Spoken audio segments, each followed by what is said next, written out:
Kita masih melanjutkan pembahasan tentang 33 karya dahsyat Roh Kudus dalam kehidupan orang percaya. Sama-sama bilang sama saya, Roh Kudus berkarya dahsyat dalam hidup saya. Saudara-saudara yang ada di rumah, ketik di live chat saudara, Roh Kudus berkarya dahsyat dalam hidup saya. Roh Kudus berkarya dahsyat dalam hidup saya. Yes, haleluya. Berarti sudah 18 minggu kita deklarasikan Roh Kudus berkarya dahsyat dalam hidup saya. Doa saya, kita mantap dengan keyakinan kita, apapun yang terjadi, Roh Kudus akan tetap berkarya dahsyat dalam hidup kita. Sama-sama bilang sama saya, apapun yang terjadi, Roh Kudus yang atur hidup saya. Yes, haleluya. Nah, hari ini kita masuk pada pembahasan ke-18. Pembahasan ke-18 kita sedang membahas tentang salah satu karya dahsyat Roh Kudus. Banyak orang membatasi karya dahsyat Roh Kudus hanya pada karunia dan buah-buah roh. Sehingga banyak perdebatan teologis tentang apakah buah-buah roh, apakah karunia-karunia roh lebih penting. Tapi saya percaya karya dahsyat Roh Kudus begitu luas dan tidak bisa dibatasi. Dan salah satunya itu yang kita bahas hari ini, yaitu menghadirkan sukacita di tengah penistaan dan penderitaan. Akhir zaman ini, yang buat para akademisi biasanya disebut zaman postmodern atau post-truth, saya menyebutnya sebagai zaman di mana penderitaan terjadi di mana-mana. Karena zaman sekarang orang tidak mementingkan integritas. Orang sekarang tidak mementingkan apa? Integritas. Orang sekarang hanya menekankan tentang pencapaian. Masa bodoh mau halal, mau haram jadah. Sejauh saya bisa mencapai sesuatu, saya akan lakukan. Sehingga yang terjadi di mana-mana ada pengkhianatan. Setuju? Siapa adik-adik muda yang belum menikah atau melambaikan tangan? Buat adik-adik muda yang lambaikan tangan, saya mau tanya. Di masa percintaan adik-adik muda, banyak gak terjadi pengkhianatan? Ya gak usah nangis gitu, saya cuma nanya.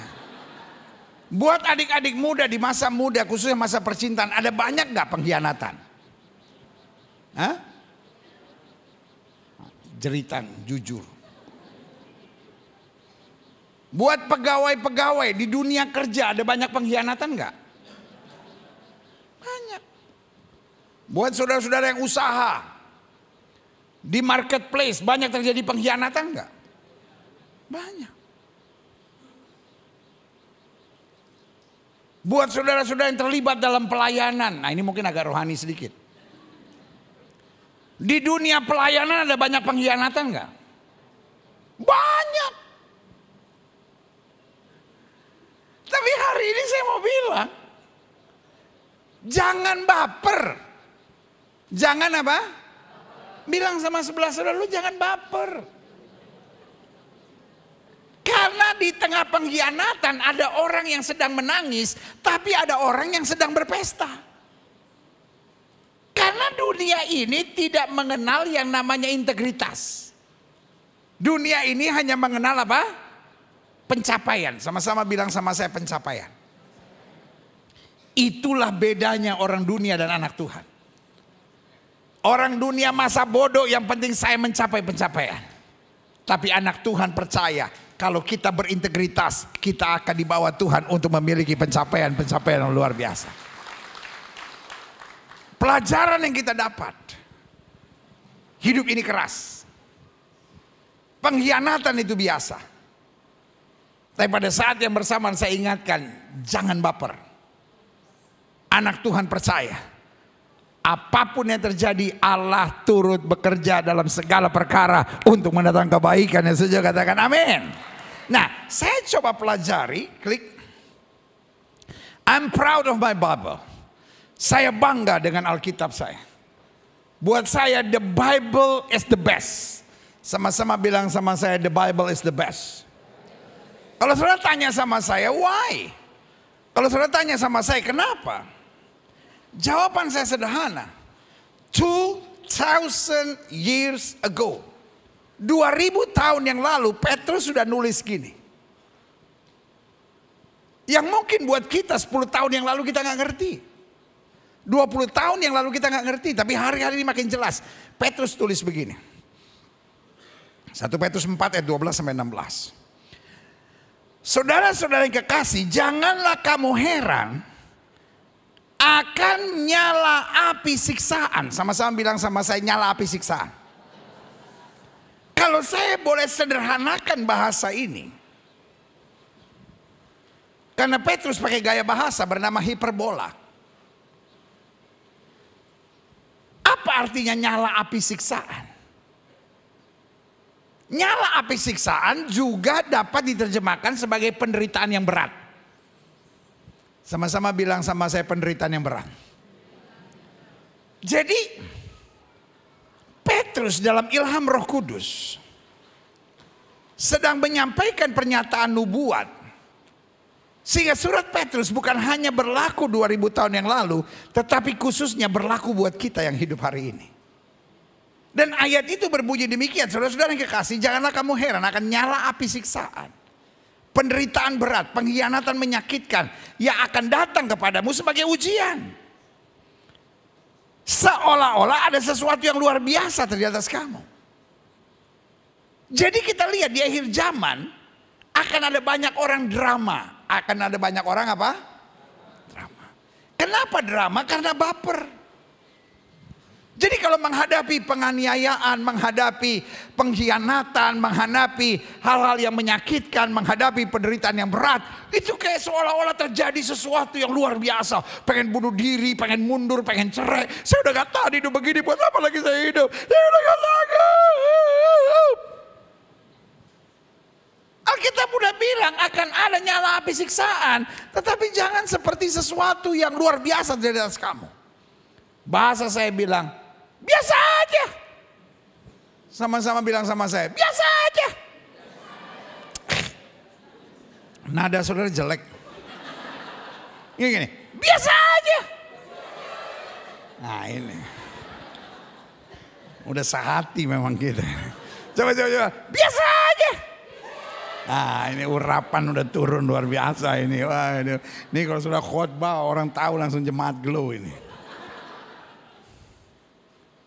Jadi maksudnya, Bu, kalau ibu sedang menangis karena dikhianati, percaya saya Bu.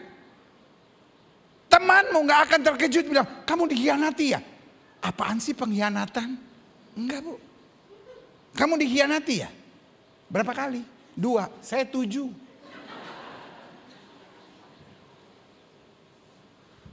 Pak, kalau engkau kecewa mau mundur dari pelayanan, orang pelayanan pengkhianat semua, orang akan tanya sama saudara, berapa kali kau dikhianati? Gue sih bukan soal dikhianati, uang gue dipinjam gak dibalikin. Berapa dipinjamnya? 20, gue 65. Jadi Alkitab sedang mau bilang gak usah baper. Gue sebel banget sama Gilbert. Kalau pendeta lain gue lagi ada masalah dikasih tahu, kuat, pandang Yesus. Gue masuk gereja gue sendiri, gak usah baper, gak usah drama. Ngerti sedikit perasaan orang. Biasa aja. Jangan saudara pikir cuma saudara yang mengalami beban. Percayalah, kita bisa kuat bukan karena kita gak melewati beban, tapi karena tangan Tuhan yang menopang, menolong, menguatkan kita. Yang setuju katakan amin. Biasa aja. Nah itu. Yeah. Ayat 13. Ingat ya, kalau ada nyala api siksaan, nggak usah drama. Gak usah baper. Gak usah kayak sesuatu terjadi, biasa aja gitu. Percaya aja masih ada Tuhan. Sebaliknya kata Alkitab, bersukacitalah sesuai dengan bagian yang kamu dapat dalam penderitaan Kristus, supaya kamu juga boleh bergembira dan bersukacita pada waktu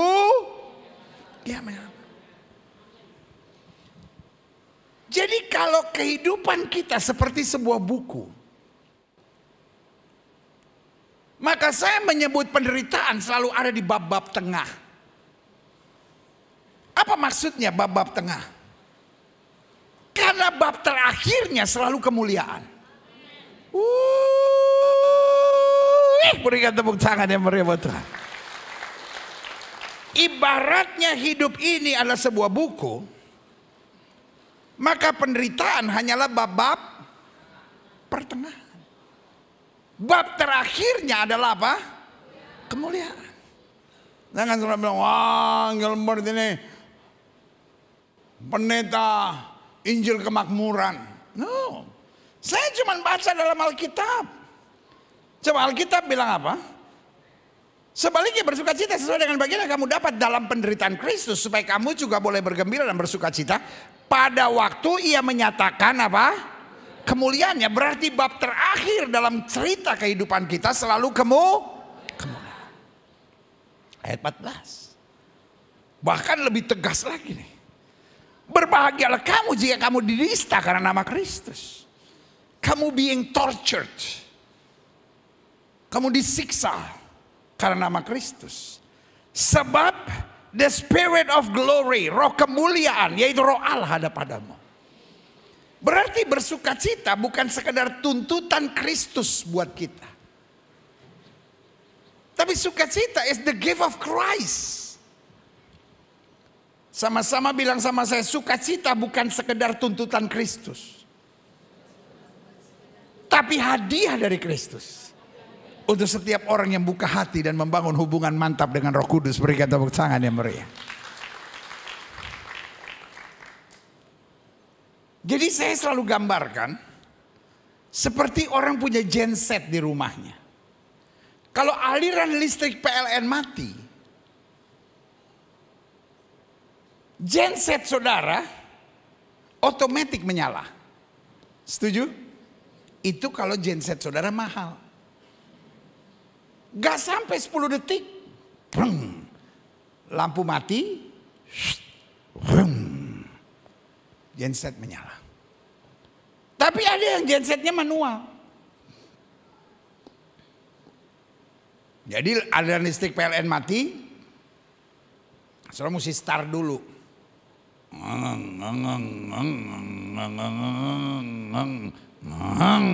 Baru nyala. Jadi istilahnya ada orang yang ketika ngadepin masalah langsung percaya ada kuasa Tuhan bela. Otomatis. Ada yang ada masalah, stres dulu 1 hari 2 hari, manual. Tapi ada yang manual old style, mesti diengkol.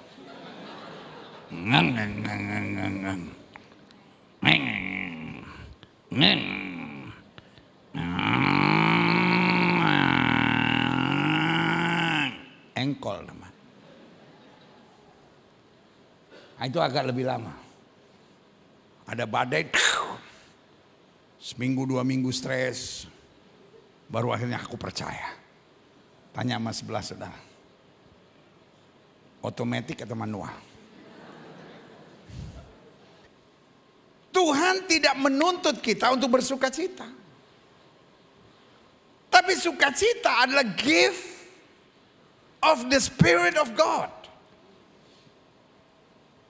Karena Yesus bilang, damai sejahteraku kuberikan kepadamu. Amin. Jadi damai sejahtera bukan perjuangan kita untuk mencapai damai.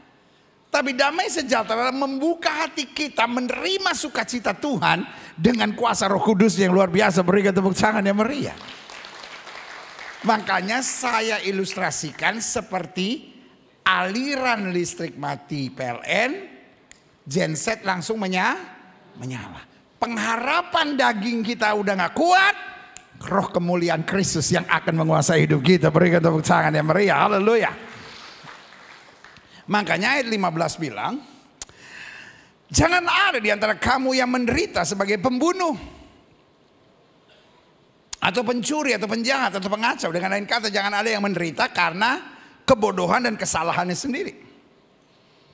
Tapi jika ia menderita sebagai orang Kristen, sebagai murid Kristus, sebagai warga sorga, janganlah ia malu, melainkan hendaklah ia memuliakan Allah dalam nama Kristus itu. Haleluya, klik. Nah, saya simpulkan begini.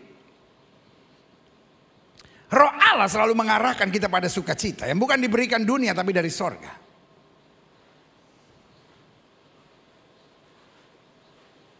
Sukacita dari dunia ini membutuhkan alasan. Yang setuju sama saya katakan sukacita membutuhkan alasan. Betul? Dan ada banyak orang terbangun dengan konsep itu. Saya nggak bisa sukacita anak saya mengkhianati saya, pendeta. Saya nggak bisa sukacita mertua saya menjajah saya, pendeta. Saya nggak bisa sukacita, pendeta, usaha saya lagi hancur. Saya nggak bisa sukacita, pendeta, saya ditipu orang. Dia bersukacita nunggu ada Allah. Itu sukacita dunia.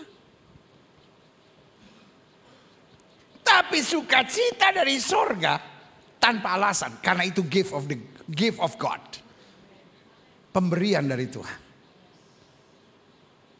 Makanya orang dunia di akhir zaman banyak yang labil. Anak Tuhan harus stabil. Karena roh Tuhan beri sukacita yang menetap dalam hati kita. Haleluya. Dalam bahasa saya selalu bilang, the Spirit of God is the stabilizer. Roh Tuhan adalah stabilizer when we are low. Maka the Spirit of God bring us up. Dia beri kekuatan buat kita. Tapi waktu kita over happy, over joy, Spirit of God mengingatkan kita bahwa semua karena Tuhan, bukan karena kita. Amin. Lanjut, klik. Karena itu saya simpulkan gini. Salah satu yang setan rancangkan di akhir zaman adalah penistaan dan penderitaan, torturing our spirit, kepada roh kita dan masa depan kita. Tapi daging kita tidak menyadari, bahkan cenderung sangat menikmatinya. Jadi iblis dalam memancing dosa berinovasi hari-hari ini. Dulu dosa orang apa sih? Mabok. Ya kan, zaman-zaman tahun 60, 70, rambut gondrong, celana cutbray, mata setengah, jalan mabok. Terus jalan, jadi lo mau apa sekarang? Gua tampol juga lo, ya kan? Tapi besoknya udah ada di got. Orang dulu tuh kalau dosa ya begitu. Tapi orang sekarang jarang mabok-mabok gak jelas gitu. Orang sekarang narkoba. Apa itu narkoba? Orang pakai narkoba tetap bisa jadi pilot. Orang pakai narkoba bisa tetap menjadi aparat. Maaf ya, aparat di sini saya jangan ditangkap lah, kasihan saya pendeta. Tega banget kalau nangkap saya. Coba iseng-iseng ketik narkoba aparat. Ada polisi, ada tentara, ada hakim, ada jaksa. Jadi kalau mabuk kan ya ilaha illallah. Semua orang tahu. Tapi kalau narkoba bisa jadi pilot, bisa jadi artis. Pertanyaan saya, kira-kira orang narkoba bisa masuk surga nggak? Gak usah diam, jawab. Orang narkoba bisa masuk surga nggak? Kenapa? Saudara masih ragu? Saudara pikir orang pakai narkoba masih bisa masuk surga? Kau pikir dia ada orang dalam ke apa?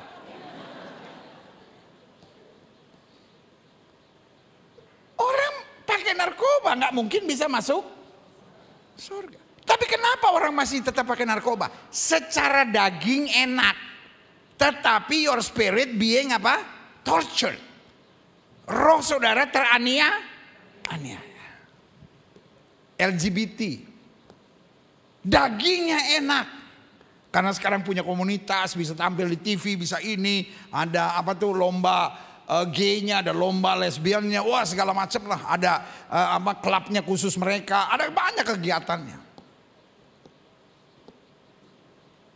Tapi yang hancur tetap spiritnya sama masa depannya. Karena kalau udah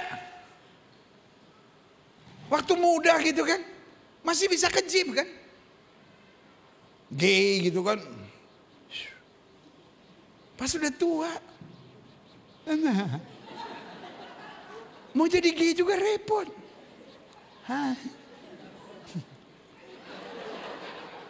Malaikat juga mau nyabut jijik. Karena malaikat ingat cerita Sodom dan Gomora.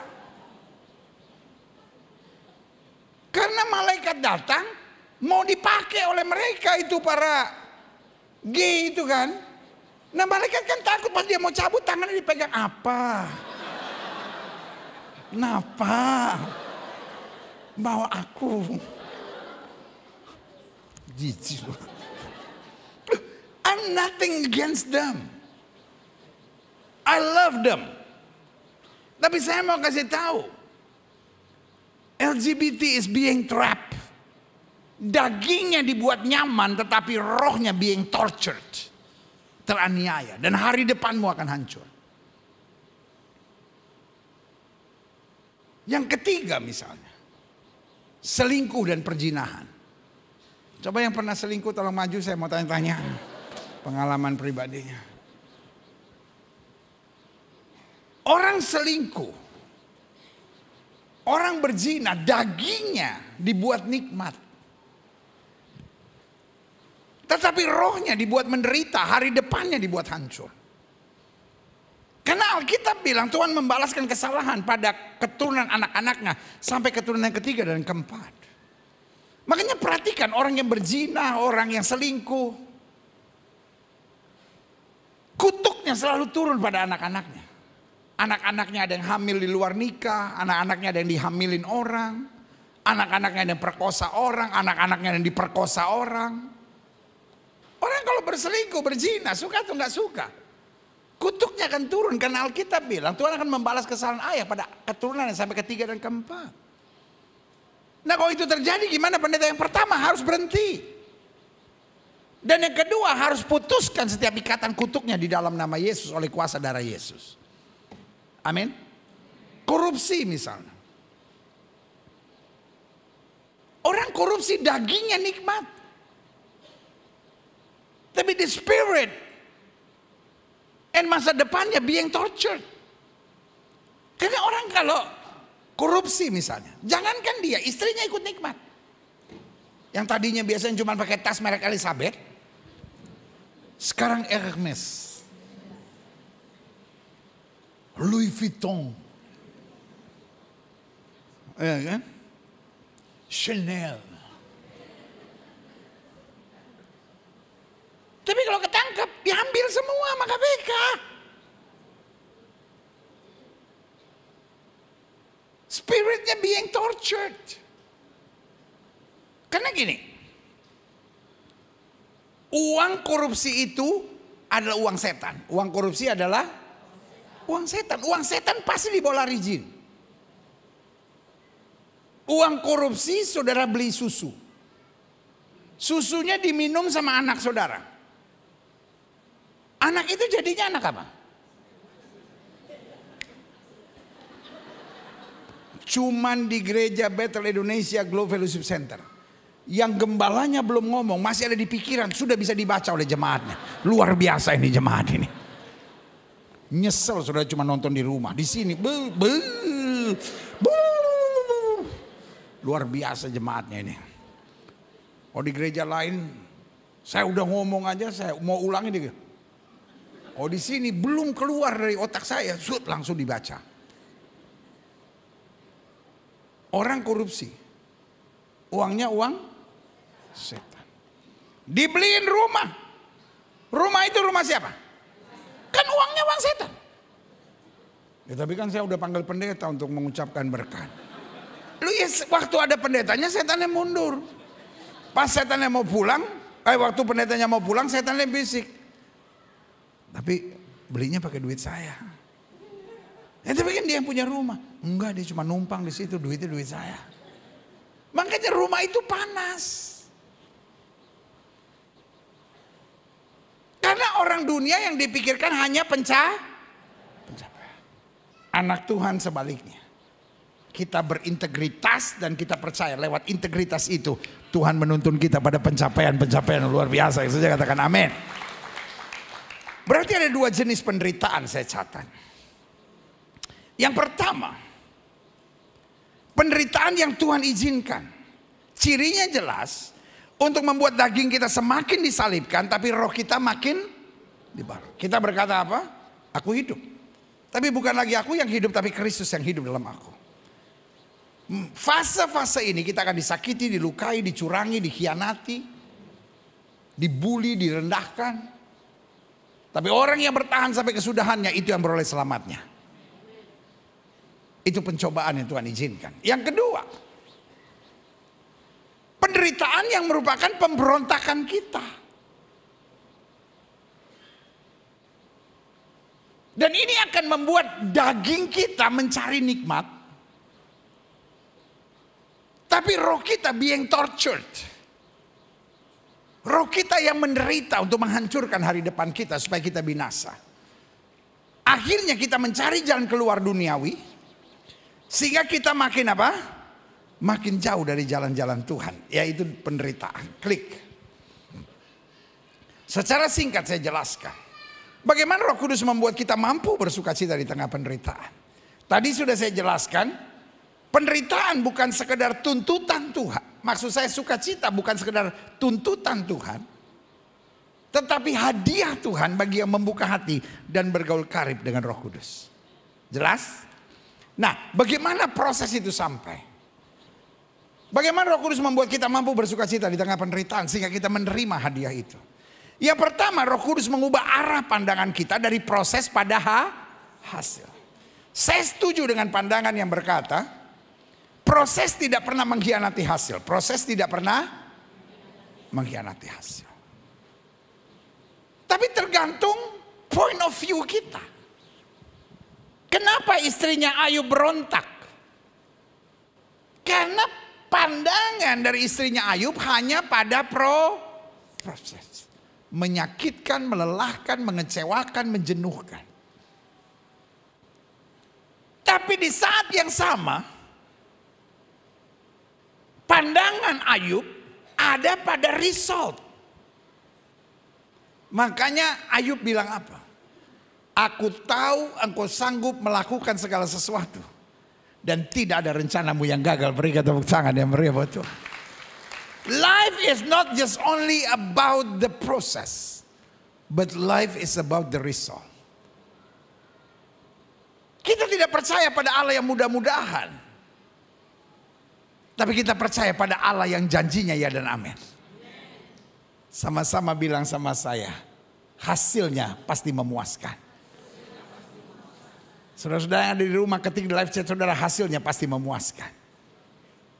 Yang kedua, bagaimana Roh Kudus membuat kita mampu bersukacita di tengah penderitaan? Roh Kudus membuat kita dapat merasakan kenikmatan di saat-saat perubahan terjadi. Jadi sukacita kita bukan pada masalah yang sedang terjadi, tapi pada perubahan yang terjadi. Amin. Gua dulu, kalau ada orang yang ngecewain gua, sengcok gua, senggol langsung gua bacok. Tapi puji Tuhan sekarang Tuhan banyak rubah gua. Gua kalau disenggol gua masih bisa tenang. Bulan depan baru gua bacok.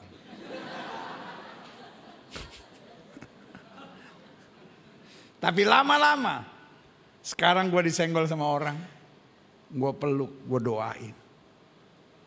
Karena ada apa perubahan. Hidup bukan soal prosesnya tapi perubahannya. Saya dulu pendeta kalau di gereja nggak betah gitu. Dulu saya kalau di gereja gitu nggak nyaman gitu. Tapi sekarang saya rasakan betul apa yang tidak pernah saya pikirkan Tuhan sediakan buat saya. Berikan tepuk tangan ya mereka. Setiap perubahan mendatangkan proses yang tidak mudah. Tapi nikmatnya kita kenapa? Hidupku bukannya aku lagi, tapi Kristus yang hidup dalam aku. Saya berdoa, setiap kita bukan hanya akan berubah, tapi terus berubah bagi kemuliaannya. Amin. Yang ketiga, bagaimana Roh Kudus membuat kita mampu bersukacita di tengah penderitaan? Roh Kudus membuat kita menikmati kebanggaan kesetiaan Tuhan memproses kita. Karena hidup ini bukan apa yang sedang saya jalani, tapi siapa yang sedang atur hidup saya. Jadi kalau di perusahaan-perusahaan ada kan suka namanya laporan tahunan. Laporan keuangannya harus diaudit. Diaudit oleh auditor terkemuka. Dan biasanya di setiap negara ada auditor-auditor tertentu yang disebut auditor-auditor kepercayaan. Biasanya harus CPA, Certified Public Accountant. Karena dia harus diaudit oleh akuntan publik. Tetapi nama-nama tertentu, kalau dia kasih stempelnya dan tanda tangannya, rata-rata udah gak diperiksa lagi karena dianggap ini udah bonafide. Ya kan? Tetapi kalau perusahaan saudara yang audit tanda tangannya namanya Gilbert dan Nixon Manalu, ya gak dipercayalah. Kenapa? Ya orang tahu ini pendeta kok. Urusan apa sama akuntan? Ini yang saya mau bilang sama saudara. Kalau Kristus yang proses kita, Kristus yang periksa kita, Kristus yang kendalikan kita, hasilnya pasti dahsyat dan luar biasa. Tidak mungkin meragukan. Amin. Yang terakhir, bagaimana Roh Kudus membuat kita mampu bersukacita di tengah penderitaan? Roh Kudus membuat kita menghargai kemajuan-kemajuan dalam rancangan Tuhan yang dahsyat. Karena sukacita kita bukan sekedar kegembiraan, tapi karena kemajuan-kemajuan yang luar biasa. Mungkin saya belum mencapai apa yang saya harapkan, tapi at least saya sudah meninggalkan banyak yang harus saya tinggalkan. Sama seperti orang lulus SD. Kalau bicara kegembiraan, dia gembira, bahagia, sukacita sama kelompoknya itu. Dan ketika dia mulai masuk SMP, mulai masuk kehidupan yang berbeda. Tapi nggak bisa lulus SD lalu kembali ke kelas 1 SD. Masa udah opa-opa masih celana merah? Munyin-munyin, saya masih kelas 6 SD. Karena justru yang membanggakan kita, karena Tuhan sudah buat kita dalam kemajuan. Dalam hidup saya selalu saya percaya, setiap akhir pergumulan kita menuntun kita lebih dekat pada rencana Allah yang dahsyat dan luar biasa. Berikan tepuk tangan yang meriah. Sebagai penutup, saya undang pemain musik maju ke depan. Pastikan di setiap penderitaan kita wajib mengkaji, apakah penderitaan yang kita hadapi karena merupakan proses Tuhan, atau itu memang kesalahan kita. Kalau itu karena kesalahan kita, nggak ada jalan lain, cepat bertobat. Kalau itu karena kita egois, kalau itu karena kita kepala batu, karena itu karena kita mau menang sendiri, cepat bertobat. Tapi jika karena proses Tuhan, tetap tangguh, tetap bersukacita. Karena Tuhan yang izinkan proses ini berlangsung adalah Tuhan yang pastikan kita ada dalam kemuliaannya. Berikan tepuk tangan yang meriah. Saya undang kita semua bangkit berdiri. Aku punya Tuhan yang besar. Amin. Yang telah berjanji. Amin. Sanggup menggenapi imanku, bersepakat percaya bahwasanya ku terima sekarang kemenangan. Semua sama-sama katakan, aku punya Tuhan yang besar.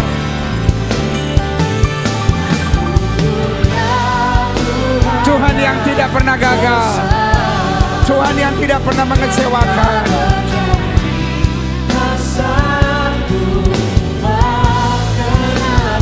Imanku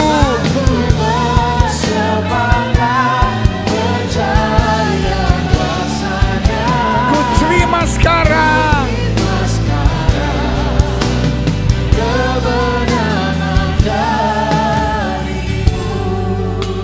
Musik main dengan sangat lembut. Setiap mata terpejam, setiap kepala tertunduk, setiap hati terangkat pada Tuhan. Hari ini biarkan Roh Kudus berbicara buat masing-masing kita. Mungkin selama ini sudah berkata, saya ini orangnya labil banget. Kadangkala saya bisa tenang, tapi kadangkala saya bisa cepat emosi. Kadangkala saya bisa terima keadaan, kadangkala saya sedih banget. Kadangkala saya bisa bersyukur, tapi kadangkala saya berontak, nggak bisa terima kenapa terjadi. Tapi hari ini saya ngerti, life is tough. Hidup memang keras, saya nggak bisa baperan. Saya nggak bisa jadi orang yang labil. Saya harus punya prinsip dalam hidup ini. Bersama Yesus aku cakap menanggung segala perkara. Jika itu doamu, taruh tangan kananmu di dada. Hari-hari ini kata Alkitab, nyala api siksaan akan datang. Tapi jangan anggap itu sebagai sesuatu yang luar biasa. Tenang aja, Allah turut bekerja dalam segala perkara untuk mendatangkan kebaikan. Jangan jadi orang yang apa-apa tertekan, apa-apa stres. Dikhianati itu biasa. Buat kita yang paling penting adalah integritas. Tapi buat dunia yang paling penting adalah pencapaian. Sehingga waktu kau menangis karena dikhianati, ada orang yang sedang bersorak karena pencapaian sesuatu. Karena itu pastikan engkau tetap memandang Tuhan. Jika itu doamu, taruh tangan kananmu di dada. Atau mungkin hari ini kau berkata, aku harus hati-hati. Karena banyak hal yang terjadi, dagingku nikmat. Tapi sebetulnya my spirit is being tortured. Rohku teraniaya. Tapi dalam banyak hal aku juga mengerti.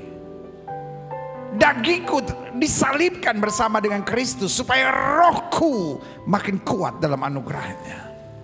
Kebahagiaan kita justru kemajuan yang luar biasa yang Tuhan kerjakan dalam hidup kita. It's okay. Karena waktu kita disalibkan bersama Kristus, kita juga akan menerima kuasa kemuliaannya. Jika itu doamu, taruh tangan kananmu di dada. Pastikan hari ini waktu engkau menyadari dagingmu nikmat, tapi sebetulnya hari depanmu dan your spirit being tortured. Cepat bangkit. Cepat hidup dalam jalan Tuhan. Karena kalau penderitaan itu datangnya dari Tuhan, maju aja. Tapi kalau penderitaan itu terjadi karena pemberontakan kita, cepat bertobat. Jika itu doamu, taruh tangan kananmu di dada. Juga saudara-saudara yang ada di rumah dapat melakukan hal yang sama. Setiap saudara yang ingin didoakan, yang taruh tangan kanan saudara di dada, boleh angkat tangan dua-dua tinggi-tinggi. Izinkan saya doa. Bapa, kami angkat tangan kami dua-dua karena kami anak Tuhan. Kami tidak mau hidup labil. Kami tidak mau hidup baperan, karena dunia di mana kami hidup hari-hari ini adalah dunia yang keras. Nyala api siksaan sedang datang menimpa. Tetapi kami tidak menganggap itu sebagai sesuatu yang luar biasa. Buat kami itu biasa, proses yang akan mendatangkan hasil yang mengagumkan dalam kuasa kemuliaan Tuhan. Karena itu lihat tangan-tangan yang terangkat. Kalau ada di antara kami yang labil, ada di antara kami yang gampang goncang, gampang putus asa, gampang kecewa, gampang berontak. Hari ini di dalam nama Yesus Tuhan jamah. Sehingga kami tangguh melihat keadaan ini dalam terang kacamata kemuliaan-Mu. Terima kasih Bapa. Saudaraku, I know it's hard. Saya tahu itu keras. Tapi boleh gak saya ingatkan saudara, jangan baperan. I know, mungkin saudara gak suka dengar saya ngomong gini, but I have to tell you, because I love you. Jangan baperan. Hidup kadang-kala keras. Engkau bisa dikhianati oleh orang yang kau tolong. Kau bisa dikhianati oleh anakmu sendiri. Kau bisa dikhianati oleh menantumu sendiri. Kau bisa dikhianati oleh mertuamu sendiri. Kau bisa dikhianati oleh iparmu sendiri. Tapi percayalah, kalau hatimu bersih, hatimu melekat pada Kristus, selalu ada kemenangan dahsyat yang Tuhan sediakan. Engkau tidak pernah ditinggalkan Tuhan. Bapak hamba juga doa buat yang sakit. Karena hamba percaya kesembuhanlah hak mutlak kami sebagai orang percaya. Setiap saudara yang sakit, letakkan tangan kananmu di bagian tubuhmu yang sakit. Imani janji Tuhan karena Alkitab bilang akulah Tuhan yang menyembuhkan. Bapa, firman-Mu berkata sampai masa tuaku aku tetap Tuhan yang menjaga engkau. Dan sampai masa putih rambutmu aku menggendong engkau. Sehingga kami percaya kesehatan, kekuatan terus akan menyertai kami. Dengan iman kami letakkan tangan kanan kami di bagian tubuh kami yang sakit. Kami tolak sakit penyakit, kami tolak kelemahan tubuh, kami tolak campur tangan kegelapan. Kami patahkan kuasanya di dalam nama Yesus. Hai setan sakit penyakit, kau tidak punya kuasa atas tubuh orang percaya. Kami perintahkan keluar. Segala virus, bakteri, kuman kami perintahkan keluar dalam nama Yesus.